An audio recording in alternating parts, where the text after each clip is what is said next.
is a passionate advocate for personal growth and wellness, blending the art of tea with the journey of confidence. With a background in psychology, theology, and coaching, she believes every sip of tea can lead to a transformed mind, edified soul, and activated confidence. So get ready to steep yourself in uplifting conversations, insightful stories, and practical wisdom. Without further ado, here's your host of the Confidence Tea Podcast, Virginie Madiston. Hello and welcome to the Confidence Tea Podcast. I'm Gigi, your host and fellow confidence seeker and tea lover. If this is your first time tuning in, this is where we get to have an amazing conversation about building our confidence over a cup of tea. And today I'm drinking turmeric ginger tea. Got a little bit of lipstick on there, but if you look at my cup, all things are possible to those who believe. So today we're getting into this topic, and I'm so excited to have a very special guest with us. And we're talking about releasing doubt and strategies that you need to prioritize your needs. So this is going to be an amazing conversation. So get comfortable, grab your favorite cup of tea, and let's get ready to dive into this conversation. So first, I want to tell you about our special guest. So Iyabo Adrian is a California-based licensed professional clinical counselor and marriage and family therapist, specializing in generational and childhood trauma. As a mental health private practice owner, nonprofit founder, and motivational speaker, Iyabo empowers individuals from marginalized communities to break cycles and build generational wellness. She's currently a doctoral candidate with supporting her 8-year-old daughter's business venture to empower young brown girls worldwide. Iyabo's mission is to inspire confidence and create lasting change, both professionally and as a dedicated mother, sister, and aunt. Please welcome Confidence Tea Lovers, Iyabo. Hey, Welcome to Confidence Tea. How are you? I'm doing well. Thank you so much for having me. I'm so happy to be here. Absolutely. Thank you. Thank you so much for joining us. We're so excited to talk to you. First of all, me and you just have so much in common, you Yes, know. And so there's I'm that. just so excited to jump into this conversation with you. And we're talking about releasing doubt, pour into me strategies to prioritize our needs. And so many people need that. If you need that, let me know in the chat. Type in, I need that. Because we want to give you the tea, but we're not going to give you the tea until you tell us that you need that. So let me know in the comments if you really need some strategies to help you prioritize the things that you really need. So Iyabo, let's jump into this. Like, Mhm. tell me about, I read your bio and everything, but give me the real tea. Like, give me give me the skinny. Like, tell me all about you and what you got going on. Oh, let's see. How much time we have. I could have you here all year now. Um, but in all seriousness, if I can just say like one thing that I have done all of my life or for as long as I can remember is I am passionate and dedicated to my community. That's awesome. And that's the African American community. Let me just be clear on that piece. And so I think because of the fact that for so long access is limited. Mm-hmm. We don't know how to get things. We may know, but we may not know what questions to ask or what to do or how to get there. And so we need people who can be able to say, hey, I'm here for you. I'm not trying to charge you anything. I'm not trying to take anything from you. I Mm-hmm. just need to love on you. And we can do this together Yes. because Yeah. you don't have to do it alone. Mm-hmm. Yeah. So that's me. That's Look me. at you in a nutshell. You're like, In I a get it. nutshell. I love it. I In a absolutely nutshell. love it. So, what's your origin? Like, how did you start? I see all these credentials behind your name, and we want to peel back the layers and find out, how did that all start? Like, what's something that has really shaped your journey that has gotten you to where you are now? Yeah. Yeah. I would just say, as I was growing up, as you see in my bio, I'm a therapist and all these letters and symbols and carrying on, and those happen. So let me say, I work hard for it. However, it does not define me and who I am as an individual, right? And so, as I kind of started out with my career, I always knew that I wanted to help people, but I didn't quite know how to do that, what that might look like. So I dabbled in a number of things. And so, I probably start off with, my mom was a teacher. So she said, you should be a teacher. I was like, I don't like, I love the babies, but I don't want to teach them. And so I scratched that one off. And so I just continued to go down the list, and things just weren't fitting, and they didn't feel like it was for me. And it wasn't until I was working, and a woman came, and she had become my mentor, and she said, listen, this is what I see in you. And I think that therapy and being a therapist is something that you should look into and apply. And I was like, therapist? Because from my background, I grew up in the church, and we never heard about mental health or therapy. Oh, no.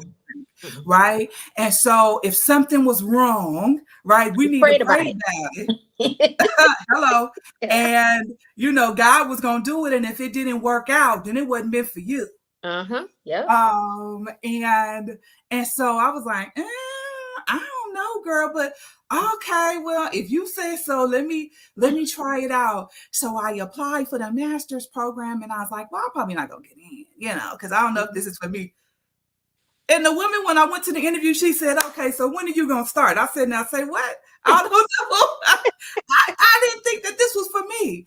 And so I started in the program, and one of the requirements of the program was that you had to do your own therapy. And I was like, well, I mean, I guess you can't really be a therapist for the people if you don't don't know what's going on with you. Listen, if you don't know what you're doing. And so I said, okay, well, and I held it off to as long as I could do it. And I said, you know what, let me just go ahead on and do this therapy. And so that's what I did. And I went there, and I was apprehensive initially. And I was like, I don't know what to expect. I don't know what I'm supposed to say, how I'm supposed to see, how am I supposed to sit, what am I supposed to, do. And so I met this lady, this therapist, and her and I began working together. And it wasn't until we were in that process. I lost both of my parents at an early age. My dad at 15, mom at 20. And, because of my church upbringing, we just pray about it because it was in God's will. And then we just move on, right? And so I'm in this therapy, and this grief came up for me. And let me tell you, I was laid out on the floor, right? And I'm like, woo, because it just about took me all the way out. Wow. But it was what I needed to be able to get to that place where I can process through that grief, so then I can be able to move forward, because I hadn't realized how much I was holding on to and how much I hadn't even, I hadn't thought about it. I had stuffed it down, because we just need to move forward, because that's just what we need. That's what we do. That's just what we do, right? And so through that process, and being able to process it through, and to see how it just literally just knocked me on out, I was like, wow, this is powerful. And I'm all in. And, but I just can't keep it to myself.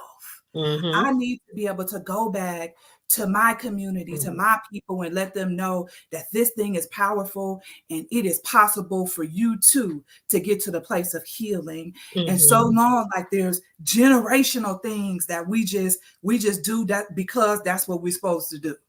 Nobody asks questions. Nobody explains why we do things. We just do it. That's what we do. do. We saw Mama did it, Grandmama did it, Great Grandmama did it. We doing it. We doing it. Don't ask no questions, because then now you're getting to be disrespectful. So just stay with what I told you to do, and we're just going to follow that. But that wasn't working for us as a people, because we weren't growing, we weren't healing. And we were holding on to all of these traumas and these experiences, and they just kept passing down to the next generation and the next generation. And we got to stop it.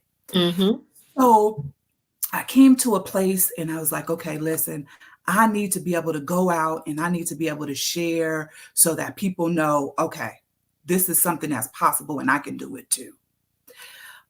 But it wasn't until, so I was doing it in my own way. I was working for different agencies, and when I would greet people and we would have our one-on-one conversations, and I would be able to touch their lives in that way, right?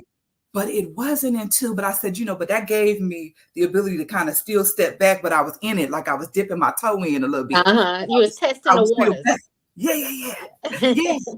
And so it wasn't until 2020 and the tragic murder of George Floyd, and I saw this influx of people of color, particularly African American people, who started to like realize that, whoa, mental health is a thing and I need help, and what am I going to do? Unfortunately, there wasn't enough of us to be able to satisfy the need of people who needed care. And so I told myself, I said, self, what we going to do about it? We continue to still dip our toe in and kind of hide, or we can go head on and put ourselves out there. And so that's exactly what I did. And I started my private practice, which is Be Encouraged Counseling Services. And with that in mind, that they needed to be able to see me, I need to be able to see them, and then we can work together so that they can get to a place of healing. Wow. That's amazing. That is amazing. That is just like such a triumphant story, because I know I work in the mental health sector, and I know just the need, but also just the lack of knowledge, that we still, and the stigma that's associated with mental health. And we're not where we used to be, but we're definitely a long ways from where we need to be. Let me just say that, because there are still people that have such a confusion about what it is to have a mental health disorder, or what it is to just, be dealing with mental health issues. We're mind, body, and spirit. So a lot of times people think, just like you could get a stomach ache, it's the same thing. Mentally, you could have an issue going on based on trauma, based on some of the different things that you go through. And sometimes who's to say what trauma is based on what somebody experiences? Your trauma may not be my trauma. And the reality of it. And it's time for us as a people to come together and to understand, what it all encompasses. So thank you for just, not just dipping your toe, but finally taking the leap and, going to the deep end, so that we can have the support, and we can have these services that are so needed in our community. Thank you for that. Many individuals struggle with self-doubt. From your experience, what's the most powerful advice that you can advise someone? Because we're talking about releasing doubt. What's the most, what's your piece of advice that you could advise someone that is struggling with that, and the challenges that they're facing with their confidence, because that has a lot to do with it. There are so many people who are facing challenges with doubt and confidence. And what I hear so often in my work is, I'm not good enough. That message is like, And I don't care who you are, what economic background you come from, it doesn't matter. That has been an underlying message that so many people have. And what ends up happening for many folks, and the advice that I offer is that we dedicate so much time focusing on the external, other people. What does that person think of me? How do they see me? What are they talking about? How can I be like them? And so if we're dedicating all of our time and energy on focusing on those other people, those external factors, then there is no time left for us to be able to dedicate time and energy to ourselves. And so I really love self-compassion work. And so I start by telling people, when you think of compassion, being compassionate towards someone else, what does that mean? Generally, I was like, I don't know. So the answer I give them is, when we see someone in need, let's say you're walking down the street and you see someone who needs some food. Let's say, without blinking, let me go into my bag, pull this food out, and I'm going to offer it to this person. I'm not going to think about it, nothing, right? But if it was placed upon us, we were in that same situation where we didn't have food to be able to feed ourselves, will we allow ourselves the same grace? Most likely not. No. We'd be like, what is wrong with you? Why couldn't you figure out how to get more food? You need to do this. You need to do that. And we just beat ourselves We up. do. We're our biggest critics. Oh my goodness. We are our biggest critics. Yeah. We like the worst best friend. To ourselves. To ourselves. Yeah. Which then feeds the lack of confidence, or the decrease in confidence. And then now when I go out and I'm moving throughout the world and trying to do things, now I'm doubting myself because I'm not good enough. I'm not good enough to receive this food from someone else. I'm not good enough to receive a word from someone. And the list goes on and on, right? So how can we really stop ourselves and practice being kind to ourselves? That's step one. How can we be kind to ourselves? How can we allow ourselves grace when we may take a misstep or three? How can we just take a beat and just sit and just, wow, whew, this day was challenging. However, I'm going to get through this. Yeah. Because it's possible. It is. It definitely is possible. Wow. Yeah. Girl, you just be going in. Listen here. Got me in here about to be like, yes, okay. But how do you, I want to say, how do you handle, how do you overcome, your doubt and your, insecurities? Because we all face them. We all have challenges. So what do you do? What are some of the things that you, some of the I guess the tools on your tool belt? Yeah. Because self-doubt is real for all of us, right? So I would be remiss if I sat here and be like, no, never, I'm perfect and great. I would be lying to you.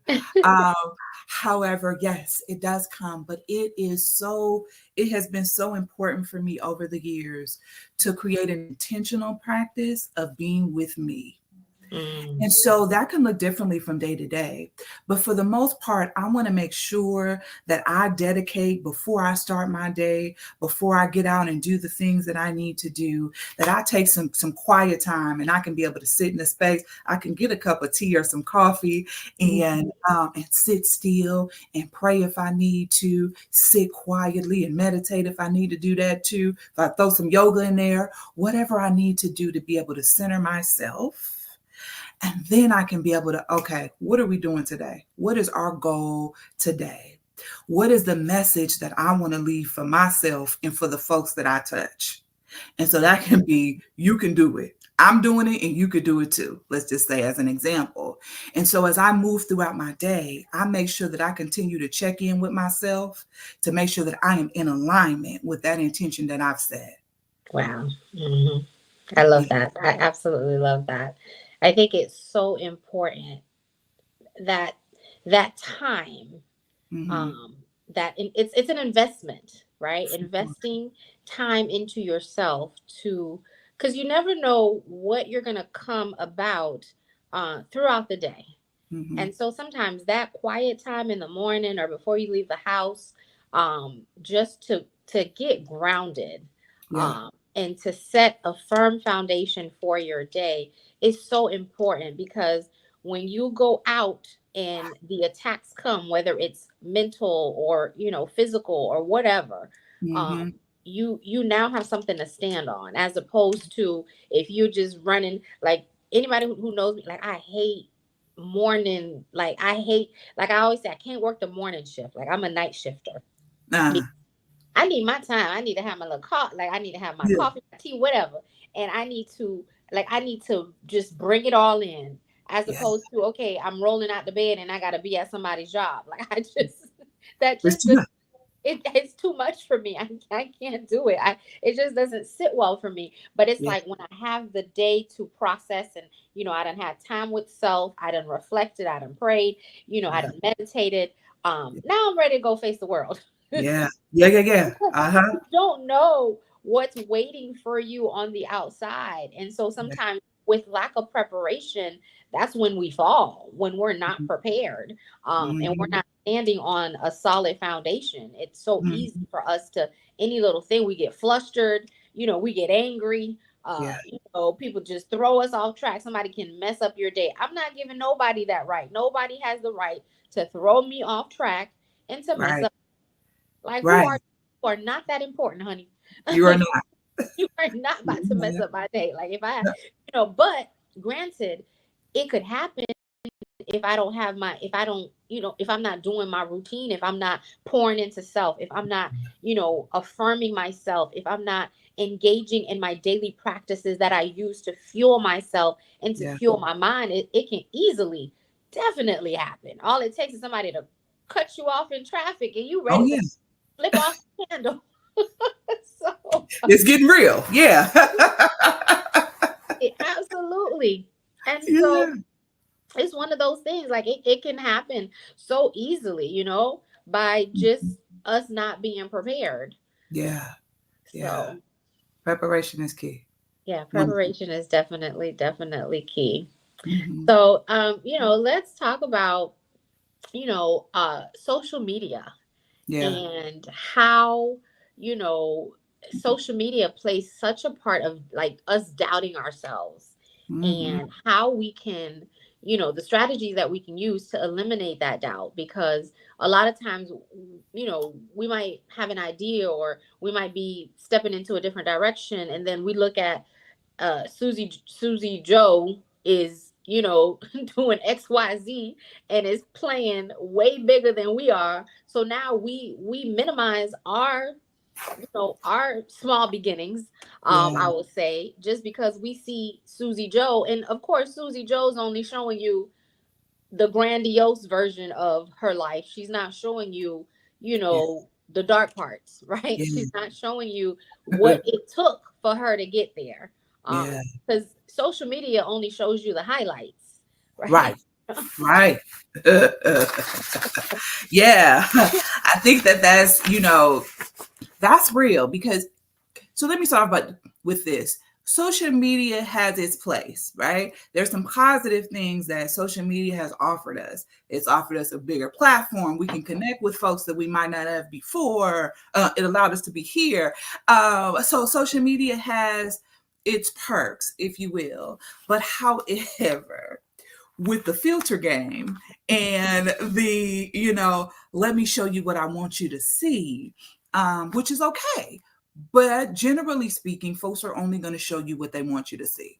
So this picture where I'm looking real cute and, and I'm having this experience where it's super positive, you don't see the other side. And so if we're so focused in on like, oh gosh, okay, here's a positive moment. Look at this, look at that. We can lose ourselves so quickly. Sometimes we aimlessly just kind of scroll. Yeah. But we can just keep going. And before you know it, it's like you're 4 hours in. And you looking into these folks' lives that you have never seen and may never see. And so for that, what is going to be so important is to create a healthy relationship with social media. Yes. And by doing that, you got to get some breaks in.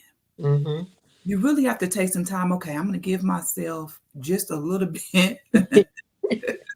I'm going to do this for about an hour. Put yourself on a timer if that's what you need to be able to get off social media. But also think about the pages in which you're following. Yeah. The algorithm is something fierce. And so with that being said, if you're following pages that are pouring into you positivity, right? These are the messages that you're going to continuously receive. So as you're seeing, you follow Susie Joe, and then now Susie Joe follows Lisa, and you're going to see all of this, and both of their pages are positive. Now you're on to something because you're pouring into yourself what you need, and it's going to fill you up. So now you can move forward because they've hit you with a positive message, and now you can go on about your day. Okay, look at here. And and I know we talk a lot about the negative sides of social media and how, there's a lot and there are some negative sides. However, there's a lot of positivity too. And there is a way to manage it so that it's healthy. Like for myself in the beginning, when I first started my social media journey, I struggled with it a lot because I didn't know how to decipher. Like I didn't know how to, like, which pages were, because sometimes you would see the negative stuff like all over your, and I'm like, I don't want to see that, or I don't want to see gossip, or I don't want to see nonsense. Like I wanted to see, so what I started to do and what I love about social media is it allows you to craft it. I was like, you know what? I don't, next, delete, swipe, what is it? Swipe left. I didn't need to pour that into myself. I didn't need that. But what I did need, I needed that positive message. I needed that quote. I needed that scripture. And so like you said, I started to hone in on the positive things. And not only that, I think too, we almost try to forget that these are real people and we stop the connections. And so I started to connect, even still now, like look at how I connected, I'm all about the connection that we can make. Like, let's use this amazing tool. It's an amazing tool, but let's use it for good. Let's use it wisely, but let's use it with a brain. Like, it's made, like, there's so many things. I've been able to connect with so many amazing people through social media. I've been able to, grace platforms through social media and so forth. And it's like, this is amazing. However, there's, it's a thin line, right? It's a thin line. How many hours do we spend on social, so there's so many things. So you just almost have to figure out, how it's going to affect your perception. But then also too, think of it, you don't have to be just a consumer. And that was the lightning bolt for me, is like, I don't have to just consume all this data. I get to put my own data out there. And that's what this platform is about. I get to put a positive message out there. So for every negative message that, somebody's talking about their baby mama drama or whatever they got going on, I get to talk about, what, here's ways to release doubt. Here are tools to build more self-confidence. Like, and that's the opportunity that we all have. We all have that same opportunity to breathe positive light, and not just have to sit here and consume all of the. Don't complain about the consuming the garbage if you're not putting anything good out there. Absolutely. It's really about balance. How can you balance your time spent How can you balance what you're consuming and what you're pouring out to others? It can be challenging to create a balance, particularly initially. It's like, wait a minute, now I don't know what it's, I'm all over the place. And that's okay. Just keep at it. But taking those, that's why the social media cleanse is really helpful. Taking, a weekend where you just don't go on the app, or for some of us, we may need to just go ahead on and delete it because we just can't trust ourselves to not go on. And that's okay. That's okay. Know yourself. You know what you're capable of. And that's the biggest thing, self-awareness, for real. Yeah. It's huge. It's huge. And then while you're taking that cleanse and you decide to come back, then this is a time where you may be able to go through your friends list and really look at the people that you have befriended. Don't just let everybody in and on your page, but really look at, okay, who have I befriended and what are they typically showing on their pages? And is this something that is pouring into me, that's building my confidence, that's helping me with the doubt that I already feel because I've been comparing myself to folks? And so if that person is not pouring into you, then this might be somebody I need to unfollow. No hard feelings. If I see you out, hey. However, at this stage and what I'm doing for me in my life, I can no longer have you in my space. And that includes social media. Yeah. And that's real.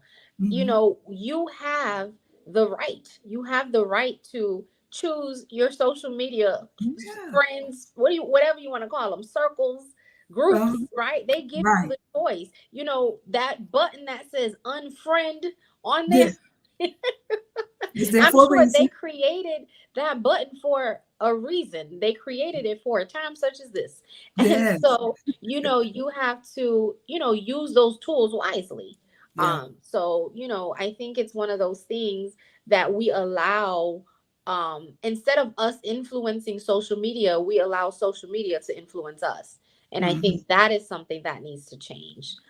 We need to figure out how to use what it is, because it's a great tool. It's just like, technology, the computer, I don't know, anything that is man-made, that somebody created, there's good use to it, but there's also going to be a downfall. And so we need to figure out how to turn it and make it work for us and make it work for our good and for our favor.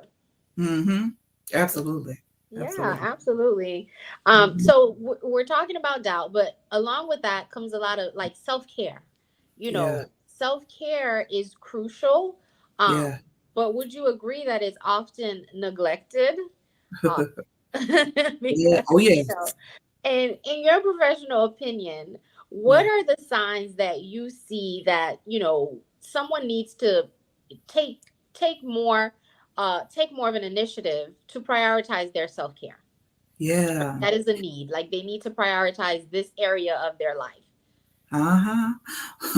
What I see so often is that the need for self-care is overlooked for quite a long time. And because that has happened, by the time folks reach me, what I'm hearing is like, "Ooh, girl, I'm burnt down." They already, they're just done with it. I can't do anything else. I can't get out of bed. I just don't even want to look at people, talk to people. Like I am tired. I am just tired. And so if you begin to notice that you're feeling like you need a whole lot more sleep, if you're feeling as though you're irritable and you're starting to snap at folks for what seems like no reason, they say good morning. You like, what you mean good morning? Whoa, slow down.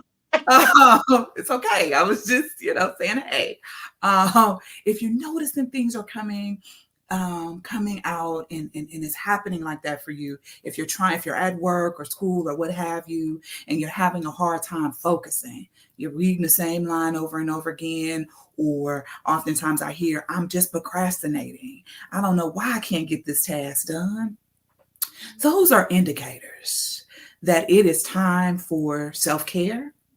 As it is beneficial. However, what I hear so often when I ask folks, what is your self-care plan? Here, Okay, I'm gonna go get a massage. I'm gonna get my hair done, my nails done. I'm gonna get my hair cut and da da da da. All of those things are great. However, that's only step one. That's only step one. That just clears it out for Mm-hmm. you. Mm-hmm. Um, and so many folks are like, okay, well, listen, I got the massage and then I went back to work the next day and like, why am I still here? I still feel tired. That didn't even help. I don't know why that's not helping because that was only step one. Mm.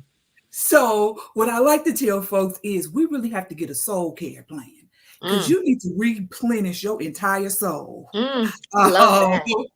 and just knock it on out. Edify that soul. Yeah, Edify that please. soul. And as you are edifying your soul and you have your plan, you have your step one, you do that thing, whatever that is, bath, massage, what have you. Step one. After you have done that, you've cleared it out. That's sort of like layer one. Then you want to take time and opportunity for self-reflection. This is your time when you get in your quiet space, whatever that is. And you really take the time and opportunity. You get your little notebook or your tablet or whatever feels best for you. Engage in some deep breaths because so often too, of course, we're breathing. We have to breathe to live, but we're not taking deep breaths. And we don't even realize that we're not taking deep breaths because we're just moving to the next thing. So as you're taking some time to just really take a cleansing deep breath, then I would invite you to just do a scan of your body from the top of your head down to the soles of your feet. Close your eyes if you feel led, or just find you a spot in your room somewhere that you feel comfortable gazing at. And most of the time, we notice that we don't even realize where we're holding our tension. Our shoulders way up here. And, I'm over here, my jaw hurt, my feet hurt, all of these things hurt. So when we can do a body scan, we take that opportunity to see, whoa, ooh, I didn't realize that. Okay, I feel it in my shoulders. And so then now I can take the opportunity to relax my shoulders. Let me, my jaw hurting. Let me relax my jaw. Let me do these things so I can relax the spaces in my body. So now my body is relaxed, right? So we got our mind together. Now we're moving to our body. Now we can be able to really move forward and create this soul care plan so we can edify our full soul, body, spirit. Yes. We need to, okay, how do I need to move forward?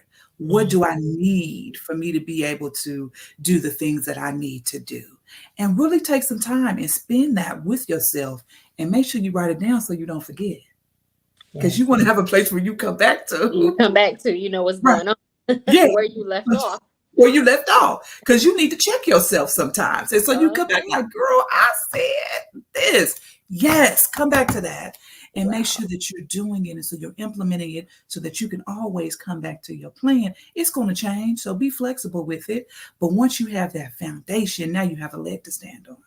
Wow, I love that. That is so good. That is such good advice. Put good advice in the chat if that was some good advice. That is awesome. That is amazing because we definitely need to go from not just step one. We finally got to step one. Congratulations. And it took us a long time to get there. But now we need to matriculate through that, and we need to grow. We need to grow from step one. So we definitely need to set that time. We need to do some soul care, and we need to write things down, and I'm a big proposer. I love to tell people gratitude. I love to just, because anybody who practices being grateful, your mindset is just totally different. It's totally different.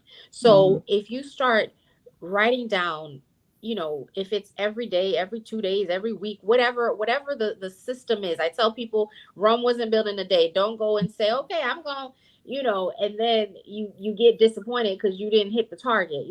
Sometimes if you can only do it that one time a week, but be consistent. If that's what you're doing, just be consistent at whatever it is you're doing, but start paying yourself some gratitude. Start, Yeah. really showing yourself like, I'm grateful for this, and you'll see how much things just change. Yeah. Your outlook on life changes. Hmm. You're not so easily uh persuaded and ticked off. Yeah.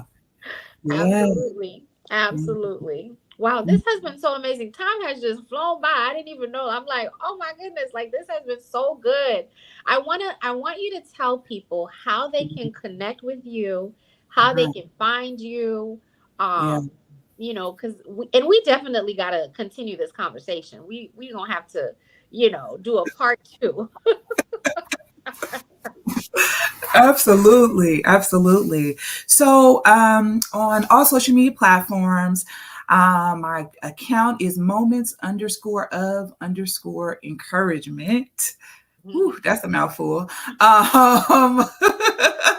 I also have beencouragedcounseling.com.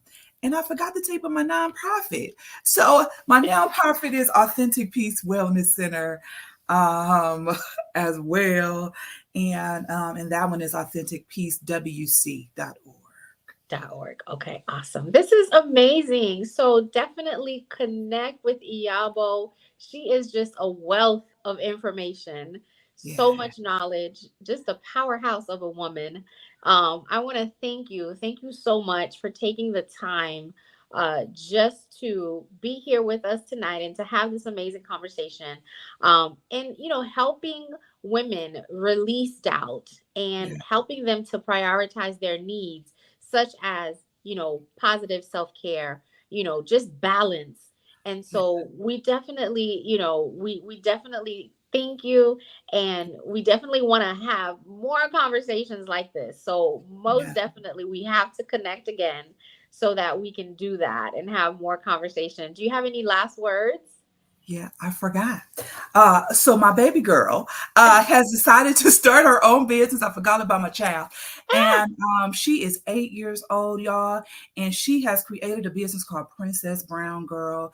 And her mission is to empower brown girls of all skin tones to know that they are brave, beautiful, and smart. I And love that. so, as a result, collectively, her and I have created Mommy and Me coloring Oh, books, and affirmation books. I And love those can it. be found on her website, which is princessbrowngirl.com.